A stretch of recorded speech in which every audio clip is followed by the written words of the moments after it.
जो अधर्म के रास्ते पर नहीं चलता उसका विजय उसी के साथ होती है जो सत्य के रास्ते पर चलता है। संघर्ष भरी जिंदगी में कामयाब होने के लिए आपको धैर्य और समझदारी दोनों की जरूरत होती है। जीवन का सफर बहुत ही लंबा होता है, इसलिए आपको हमेशा उच्च उद्देश्यों का चयन करना चाहिए। सफलता के लिए निरंतर दृढ़ संकल्प और समर्पण जरूरी होता है। यदि आप ये दोनों विशेषताओं से वंचित हैं तो आप कभी सफल नहीं होंगे। जीवन के मुश्किल पलों में आपको अपने लक्ष्य को याद रखना चाहिए, इससे आपको संघर्ष करने की शक्ति मिलेगी। अपने लक्ष्य के लिए संघर्ष करने के लिए आपको स्थिर होना होगा, इसलिए आपको धैर्य और सहनशीलता से संघर्ष करना होगा। संघर्ष के समय में निराश न हो, क्योंकि निराश होने से आपकी समस्याएं बढ़ सकती हैं। संघर्ष करते समय हमेशा सकारात्मक रहें, यह आपको सफलता के रास्ते में मदद करेगा। श्री कृष्ण हमें समझाते हैं कि हमें अपने कर्तव्यों का पालन करना चाहिए और उन्हें पूर्णतः निभाने के लिए संघर्ष करना चाहिए। सफलता के लिए आपको अपनी जिज्ञासा को बढ़ाना चाहिए और इसे निरंतर संवेदनशीलता के साथ जीना चाहिए। जब आप संघर्ष कर रहे होते हैं तो आपको हमेशा सफल होने के लिए उद्यमशीलता और अध्यवसायता के साथ काम करना चाहिए। जीवन में आपको संघर्ष से डर नहीं लगना चाहिए, क्योंकि संघर्ष हमें आगे बढ़ने की शक्ति देता है। जीवन में संघर्ष से नहीं घबराना चाहिए, इससे हमें नई ऊंचाइयों की तरफ आगे बढ़ने में मदद मिलेगी। कि सफलता के लिए आपको धैर्य और कड़ी मेहनत के साथ काम करना होगा। संघर्ष से निराश नहीं होना चाहिए, इससे हमें सीखने और सुधार करने का अवसर मिलता है।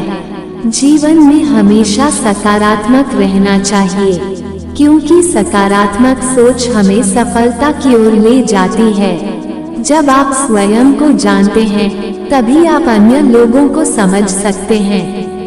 इस उदाहरण से हमें यह समझ मिलता है कि हमें स्वयं को जानना बहुत महत्वपूर्ण है, क्योंकि जब हम स्वयं को समझते हैं तो हम दूसरों को भी समझ सकते हैं। संगीत का सबसे महत्वपूर्ण उद्देश्य आत्मा को शांति देना है। इस उदाहरण से हमें यह समझ मिलता है कि संगीत न केवल हमारी मनोदशा को बेहतर बनाने में मदद करता है। मुश्किलें तब दिखाई देती है जब हमारा ध्यान अपने लक्ष्य पर नहीं होता।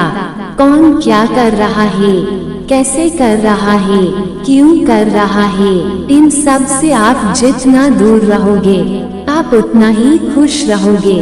कोई हमारा बुरा करे ये उसका कर्म है, लेकिन हम किसी का बुरा ना करें, ये हमारा धर्म है। कोई भी रिश्ता अपनी मर्जी से नहीं जुड़ता, क्योंकि आपको कब कहाँ और किससे मिलना है ये सिर्फ ऊपर वाला तय करता है। जब आप चिंता को छोड़ते हैं तो आप अपने जीवन को प्रकाशित करते हैं। चिंता और खुशी एक साथ नहीं रह सकती, तो हमेशा खुश रहने का चुनाव करें।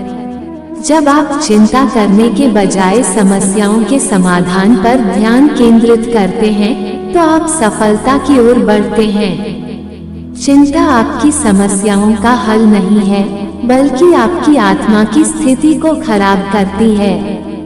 चिंता वास्तविकता को बदलने से पहले आपको निहारने का विचार करना चाहिए। चिंता आपको नया समाधान नहीं देती, बल्कि बातचीत के रास्ते खोलती है। चिंता आपके बाएं हाथ का वक्त बर्बाद करती है, जबकि आपको सबसे अच्छा हाथ चुनने की आवश्यकता होती है। चिंता करना जीवन में दूसरों के बुरे समय के लिए एक बुरा करने के समान है। अप्राकृतिक कर्म बहुत ज्यादा तनाव पैदा करता है, उससे मत डरो जो कि वास्तविक नहीं है और ना कभी था और ना कभी होगा।